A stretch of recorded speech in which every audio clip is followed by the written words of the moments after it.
Assalamualaikum warahmatullahi wabarakatuh. Waalaikumsalam warahmatullahi wabarakatuh. Bismillahirrahmanirrahim. Alhamdulillahi rabbil alamin. Wa bihi nasta'inu ala umuri dunya waddin. Wassalatu wassalamu ala ashrafil anbiya'i wal mursalin Sayyidina wa maulana Muhammadin wa ala alihi wa ashabihil mujahidin at-tahirin, amma ba'du. Saudara-saudara kaum muslimin rahimakumullah, di dalam surah Al-Ankabut ayat 2, Allah subhanahu wa ta'ala memberikan peringatan, ahasiban nasu ayyutraku ayyakulu amanna wa hum la yuftanun. Adakah manusia menyangka bahwa mereka akan dibiarkan saja mengucapkan amanna, dibiarkan saja mengatakan kami beriman kepada Allah, wa hum la yuftanun, padahal mereka belum diuji lebih dahulu. Ini berarti apabila seseorang sudah berani mengatakan amanna, kami beriman kepada Allah, maka hendaklah ia bersiap-siap untuk menghadapi ujian. Setelah ujian datang, barulah akan nampak nyata kadar dan kualitas keimanan yang dimiliki oleh seseorang. Timbul pertanyaan, mengapa orang yang beriman yang justru diuji oleh Allah subhanahu wa ta'ala? Logikanya tentu ringan saja, bahwa yang mengikuti ulangan di sekolah tentu adalah anak-anak sekolah. Kalau tidak sekolah, tentu saja tidak perlu ikut ulangan. Makin tinggi kelasnya, makin berat soal ulangan yang diberikan kepadanya. Demikianlah dalam kehidupan beragama. Justru yang beriman, yang mendapat ujian dari Allah subhanahu wa ta'ala, semakin tinggi nilai kualitas keimanannya, akan semakin berat ujian dan cobaan yang diberikan kepadanya. Nabi kita Muhammad sallallahu alaihi wasallam pernah pula memperingatkan. Beliau bersabda, inna asyaddal bala'i al-anbiya, thumma al-awliya, thumma al-ulama, thumma al-amsal fal-amsal, ubtuliyan nasu ala hasabi dinih.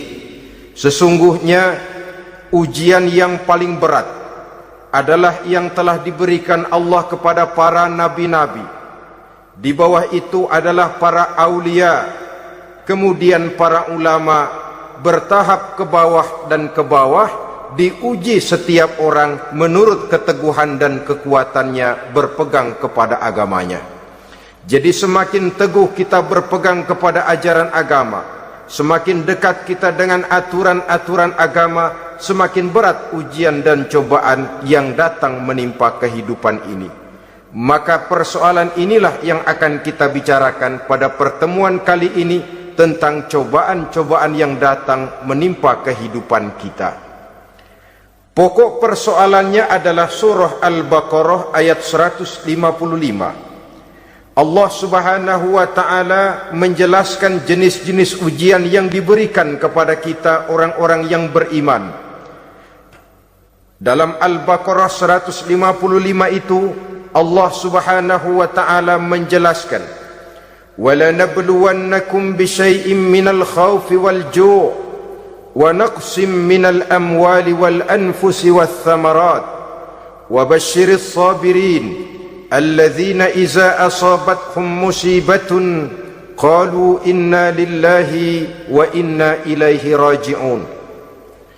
وَلَنَبْلُوَنَّكُمْ بِشَيْءٍ مِّنَ الْخَوْفِ, dan tentu dan pasti kata Allah, kami akan menguji kamu sekalian, kami akan mencoba kamu sekalian dengan sebagian kecil dari rasa takut. Wal ju', rasa lapar, wa naqsim minal amwal wal anfusi wath thamarat, kekurangan harta, jiwa dan buah-buahan. Ada 5 macam jenis ujian yang dijelaskan di dalam Al-Baqarah 155 ini. Yang pertama, wala nabluwannakum bisyai'im minal khauf. Kami uji, kami coba kamu dengan sebagian kecil daripada rasa takut. Setiap manusia terlahir dengan membawa 2 sifat. Yang kontroversil, akan disebut apa seseorang bergantung kepada sifat mana yang lebih menonjol di dalam dirinya. Tiap orang punya rasa berani, tiap orang punya rasa takut. Kalau beraninya lebih besar daripada takutnya, ia dinamakan pemberani. Tapi kalau takutnya yang lebih besar daripada beraninya, ia dinamakan penakut. Tapi yang jelas 2 sifat kontroversial ini memang ada dalam diri manusia.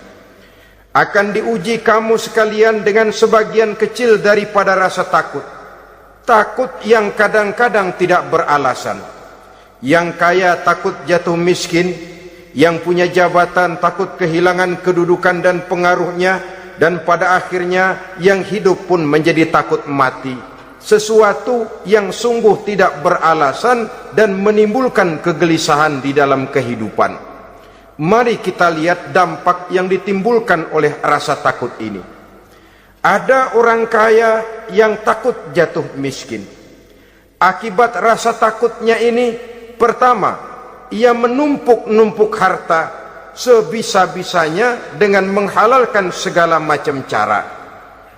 Tidak peduli halal haram, tidak ngerti hak batil, tidak tahu hak dan pantas dan ma'ruf munkar atau tercela. Yang penting ia bisa menumpuk-numpuk harta, menimbun-nimbunnya, tidak hanya cukup untuk dirinya sendiri. Kalau perlu anaknya sudah dipersiapkan untuk jadi orang kaya, cucunya disiapkan jadi orang kaya, anak cucunya, cucu-cucunya, seluruhnya. Dia takut jatuh miskin. Kemudian akibat dari rasa takut ini, ia pun terjebak ke dalam penyakit bakhil bin pelit alias kikir. Tidak sedikit pun tergerak hatinya untuk memberikan bantuan dan pertolongan kepada mereka yang memang memerlukannya. Termasuklah ia ke dalam apa yang diingatkan Allah, allazi jama'a malan wa addadahu yahsabu anna malahu akhlada. Orang-orang yang menumpuk-numpuk harta kemudian menghitung-hitungnya. Dia menyangka bahwa hartanya akan dapat mengekalkan kehidupannya di dunia ini. Dia menyangka hartanya akan dapat mengekalkan kebahagiaannya di dalam kehidupan ini. Maka kerjanya hanya menumpuk dan menumpuk, dan dia sangat takut untuk jatuh miskin. Saudara-saudara kaum muslimin rahimakumullah. Lalu yang kebetulan punya jabatan takut kehilangan kedudukan dan pengaruhnya, maka ia akan melakukan segala cara dan jalan untuk menjaga keamanan dan ketenangan dari jabatan yang sedang didudukinya. Hilang kesadaran bahwa jabatan adalah amanah. Hilang pengertian bahwa kedudukan adalah alat untuk berbuat baik dan mengabdi kepada sesamanya. Yang ada pikirannya hanyalah bagaimana menjaga kedudukan dan pengaruhnya agar tetap ada dalam dirinya. Segala cara pun dilakukan dan kadang-kadang ia kehilangan kontrolnya. Kemudian pada akhirnya manusia pun dilanda oleh perasaan takut mati. Sungguh sangat tidak beralasan sama sekali. Karena mati adalah kewajiban dari semua yang bernama hidup. Dan Nabi mengingatkan, al-mautu babun fakullun nasi dakhiluh. Mati adalah merupakan satu pintu yang setiap orang akan masuk ke dalam pintu itu. Bahkan mati sesungguhnya bisa merupakan nasihat di dalam kehidupan kita. Beliau bersabda, taraktu fikum nasihataini natiqan wa samitan. Aku tinggalkan kepada kamu 2 macam nasihat. Pertama, nasihat yang pandai bicara, dan yang kedua, nasihat yang diam saja. Sahabat bertanya, nasihat yang pandai bicara itu apa ya Rasul? Beliau menjawab, Al-Quran. Kalau nasihat yang diam saja apa ya Rasul? Beliau menjawab, maut. Saudara-saudara kaum muslimin rahimakumullah, yang kaya takut miskin, yang punya jabatan takut kehilangan kedudukan dan pengaruhnya, dan pada akhirnya yang hidup pun menjadi takut mati. Sesungguhnya takut-takut yang sangat tidak beralasan sama sekali. Jika orang kaya takut jatuh miskin, untuk itu kemudian dia menghalalkan segala macam cara untuk menumpuk kekayaan yang tidak akan habis dimakan selama 7 turunan, kemudian diiringi dengan sifat bakhil, sifat tertutup, sifat berpangku tangan melihat kesulitan dan penderitaan orang lain, maka sesungguhnya dia tidak merasa bahwa harta merupakan titipan dari Allah Subhanahu wa ta'ala, bahwa ia merupakan alat dan bukan merupakan tujuan di dalam kehidupan ini. Takut miskin adalah satu penyakit yang mengakibatkan orang lupa diri dan lupa daratan. Takut kehilangan kedudukan dan pengaruh juga adalah penyakit yang menyebabkan orang menghalalkan segala macam cara untuk menjaga kedudukan dan jabatannya. Dan takut mati juga sebenarnya sesuatu yang tidak beralasan, sebab siapa yang berani hidup harus berani pula menghadapi mati. Yang takut mati tidak usah hidup saja, karena mati adalah kewajiban bagi semua orang-orang yang hidup. Oleh karenanya, rasa takut yang tidak beralasan sesungguhnya merupakan ujian untuk menguji nilai-nilai keimanan yang ada di dalam diri kita. Orang kaya diuji dengan hartanya, pejabat diuji dengan kedudukan dan pengaruhnya, manusia hidup diuji dengan akan datangnya mati yang menjemput kehidupannya. Menghadapi ujian-ujian semacam ini, maka marilah kita menyadari, yang kaya tidak perlu takut miskin. Dari Allah harta itu datang, kepada Allah harta itu akan kembali.